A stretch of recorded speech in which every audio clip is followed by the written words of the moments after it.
আসসালামু আলাইকুম ভিউয়ার্স, কেমন আছেন সবাই? আশা করছি সবাই ভালো আছেন। আমি আলহামদুলিল্লাহ ভালো আছি। তো নতুন আরেকটি ব্লগ নিয়ে চলে আসলাম আপনাদের মাঝে। আর এই তো মেয়ে এখনো ঘুমিয়ে আছে। তো ওর বাবা চাচ্ছিল যাতে করে ও ঘুমিয়ে থাকতে থাকতেই যেন যেতে পারে। যেহেতু মেয়ে রাত থেকেই কান্নাকাটি করতেছিল, যেহেতু তার বাবা বলে দিয়েছে যে আগামীকাল চলে যাবে, তো সেজন্যই আর কি। তো সকালে মা হচ্ছে এখানে আবার ছিট পিঠার আয়োজন করে নিয়েছে। ছিট পিঠা বানিয়ে নিতেছিল। আর আপনাদের ভাইয়া তো ছিট পিঠাটা খেতে বেশ পছন্দ করে, তো সেজন্যই আর কি। তো যাই হোক, এখানে মা হচ্ছে গরম গরম ছিট পিঠা বানিয়ে নিতেছিল। আর সবাই তো অনেকেই হচ্ছে ঘুমিয়ে আছে, আর আমরা উঠে পড়েছি যেহেতু। তো এই পিঠাটা কিন্তু আবার ঠান্ডা হয়ে গেলে খাওয়া যায় না, সেজন্য মা হচ্ছে গরম গরম বানিয়ে দেয়। আর বানানোর পরপরই সবাই খেয়ে নিই আর কি। তো এদিকে আপনাদের ভাইয়া বসবে নাস্তা করতে। তো নাস্তা করে আর কি বিদায় নিয়ে চলে যাবে। তো এখনও পর্যন্ত মেয়ে ঘুম থেকে ওঠেনি, জানি না সে ঘুম থেকে উঠলে কী কাণ্ড ঘটিয়ে বসবে আর কি। তো এদিকে আপনাদের ভাইয়া কিন্তু নাস্তা করে নিয়েছে, নাস্তা করার পর বিদায় নিয়ে চলে যাচ্ছে আর কি। তো তাড়াহুড়ো করেই যাচ্ছিল, যেহেতু আবার উনি একটু শহরে যাবেন, তো সেইখানেও কিছু কাজ আছে আর কি, সেই জন্য একটু তাড়াহুড়ো করতেছিল। তাছাড়া বাবাকে নিয়ে 3-4 দিন বুঝতেই পারতেছেন হসপিটালে। তো এরকমভাবেই তো বাইরে বাইরেই কেটে গেল। তো মেয়ে হচ্ছে ঘুম থেকে উঠেই কিন্তু কান্নাকাটি শুরু করে দিয়েছিল আর কি। যখন সে শুনতে পেরেছে যে তার বাবা চলে গিয়েছে, তার কান্না আর কে থামাবে। তো এরই মধ্যে হচ্ছে পাতিলওয়ালা লোক আসছে। তো মা হচ্ছে ওকে নিয়ে আবার চলে গিয়েছে আর কি পাতিল কেনার জন্য। তো সে এই পাতিলগুলো দেখে আর কি একদম খুশি হয়ে গিয়েছে। তো এরপর তার কান্নাকাটি থেমেছে আর কি। তো সেজন্য সে পাতিলগুলো নিয়ে এতটা এক্সাইটেড ছিল, জুতা খোলারও সময় পাইনি, পাতিল নিয়ে বসে পড়েছে। আর আমাকে হচ্ছে একে একে দেখাইতেছিল, যেহেতু আমি তার ভাইয়াকে হচ্ছে মেডিসিন খাওয়াইতেছিলাম। তো সে আমাকে আর কি দেখাইতেছিল নিচে বসে, আমি তো ছিলাম বিছানার উপরে। তো আমার কাছে ওর পাতিলের মধ্যে এই পাতিলটা খুবই কিউট লেগেছে। তো ওর নানুমণি হচ্ছে ওকে এই ছোটো পাতিলটা কিনে দিয়েছে। তো এটা দেখে আমার অনেক কিছু মনে পড়তেছিল। যখন আমরা ছোটোবেলা নানুর বাড়িতে যেতাম, নানু এমন ছোট ছোট পাতিল ডাকনা আমাদেরকে মিলিয়ে মিলিয়ে কিনে দিত। তো সেই কথাগুলো অনেক মনে পড়তেছিল। নানু তো এখন দুনিয়াতে নেই, কিন্তু কথাগুলো অনেক মনে পড়তেছিল আর কি। আর নানুকে অনেক মিস করতেছিলাম। যাই হোক, সবাই দোয়া করবেন আমার নানুর জন্য, আল্লাহ যেন জান্নাত নসিব করেন ওনাকে। তো এদিকে মেয়ে হচ্ছে দেখেন পাতিল পেয়ে বসেই পড়েছে আর কি। সে নাকি রান্নাবান্না করবে, ফুলকপির ডাঁটা নিয়ে বসেছে, সেগুলি কেটে নিতেছিল বটি দিয়ে।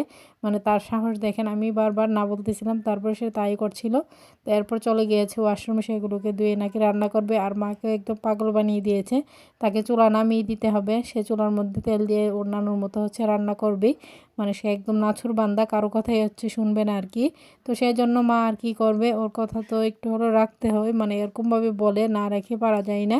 তো এদিকে দেখেন মেয়ে কিন্তু খুব সুন্দরভাবে আর কি বড়দের মতো করে ধুয়ে নিতেছিল। তারপরেই তো চলে আসছে কিচেনে, এসেই কিন্তু তেল দিয়ে হচ্ছে আর কি রান্নাবান্না চলছে তার। যাই হোক, ওর নানুমণি হচ্ছে ওকে 5 মিনিটের মতো হবে আর কি চুলার সামনে বসতে দিয়েছে, এরপর আর দেয়নি। তো আমি এখানে আবার এই তো কাপড়গুলো যেহেতু নেড়ে দিয়েছিলাম, তো সেইগুলোই আর কি নিতে চলে আসছি। যাই হোক, আসছি যেহেতু ছাদে একটু হাঁটাহাঁটি করব। আর এমনিতেও শীতের মধ্যে না, শীতের আর এই রোদের তাপটা গায়ে লাগলে খুবই ভালো লাগে। যাই হোক, সেই জন্যই আসা মূলত ছাদে।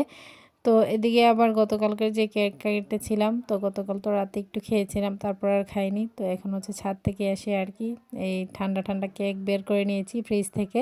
তো এখন খাইতেছিলাম, খুবই ভালো লাগছিল, যেহেতু রোদের তাপে শরীরটা একদম গরম হয়ে আছিল, তাই ঠান্ডাটা খেতে ভালোই লাগছিল। একদিকে কিন্তু গলা ব্যথাও আছে, ঠান্ডাও আছে, তারপরও কিছু করার নেই, বুঝেন।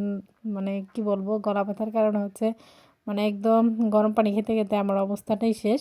তো যার জন্য আর কোনো কিছুই করিনি, যে খেতে থাকি, যা হবার হবে আর কি। তো এদিকে মা আবার দুপুরে রান্নাবান্নাও কিন্তু বসিয়ে দিয়েছিল। তো মা এখানে আজকে হচ্ছে এখানেই তো দেখতেই পারতেছেন মূলা রান্না করে নিয়েছেন, যেহেতু আমার ফ্যামিলির কেউই হচ্ছে মূলাটা খেতে তেমন একটা পছন্দ করে না। তো আজকে মূলা রান্না করা হয়েছে বাবার জন্যই। বাবাকে কিছু সবজি হচ্ছে খেতে নিষেধ করে দিয়েছে ডাক্তার, তো সেই জন্য আবার কিছু সবজি আছে খেতে পারবে। তো এখানে বাবার জন্য হচ্ছে মূলা আর করলা এগুলি আর কি রান্না করে নিয়েছে। আর বাচ্চাদের জন্য হচ্ছে মুরগি রান্না করে নিয়েছে, সেই সাথে মানে সিম শুটকি দিয়ে রান্না করেছে। সিম তো বাবা খেতে পারবে না, যেহেতু কিডনিতে হচ্ছে হালকা সমস্যা আসছে, তো সেজন্য হচ্ছে ডাক্তার নিষেধ করে দিয়েছে। আর এদিকে টমেটো দিয়ে হচ্ছে ছোটো মাছ রান্না করেছে। যাই হোক, মুরগি আর সিম হচ্ছে স্কিপ হয়ে গিয়েছে। তো এদিকে আবার বিকেলবেলা আবার আমরা চলে আসছিলাম ছাদের মধ্যে। তো বোন হচ্ছে আসার সময় একটা কদবেল নিয়ে আসছিল, সেটাকে এখন মাখা করবে। তো আমার মেয়েও বলতেছিল আর কি সেও মাখা করবে। যাই হোক, তার কাছে ভালো লাগতেছিল। তো পরে হচ্ছে বোনই কিন্তু ওর কাছ থেকে চামচটা নিয়ে হচ্ছে মাখা করে নিয়েছে আর কি।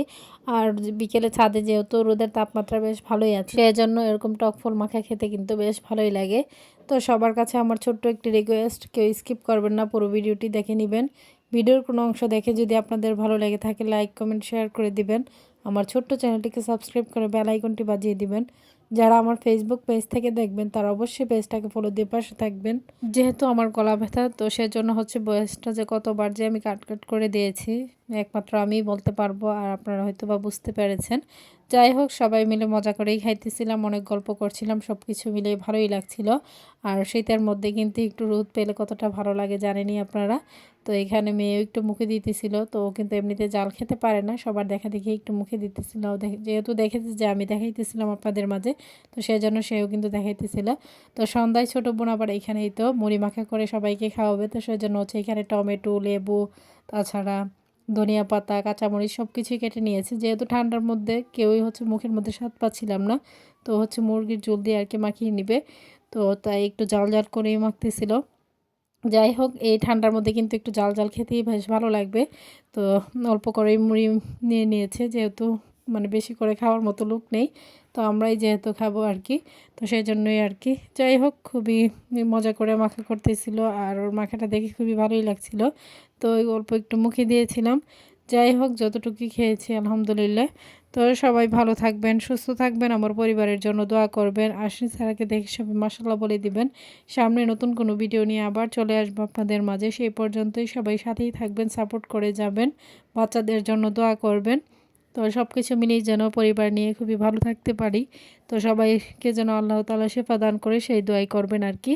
তো এখানে তো সবাই মিলে মজা করে খেয়ে নিতেছিলাম মুড়ি মাখাটা, তো দেখতেই কতটা ইয়াম্মি লাগছে বুঝতেই পারতেছেন। তো মুড়ি মাখাটা এমনিতে মজাই হয়েছিল, কিন্তু ঠান্ডার কারণে আমি কোনো স্বাদ পাচ্ছিলাম না আর কি, এটাই হচ্ছে সমস্যাটা। তো যাই হোক, স্পাইসি হওয়ার কারণে বেশি ভালো লাগছিল আর কি। তো এই পর্যন্তই, আল্লাহ হাফেজ।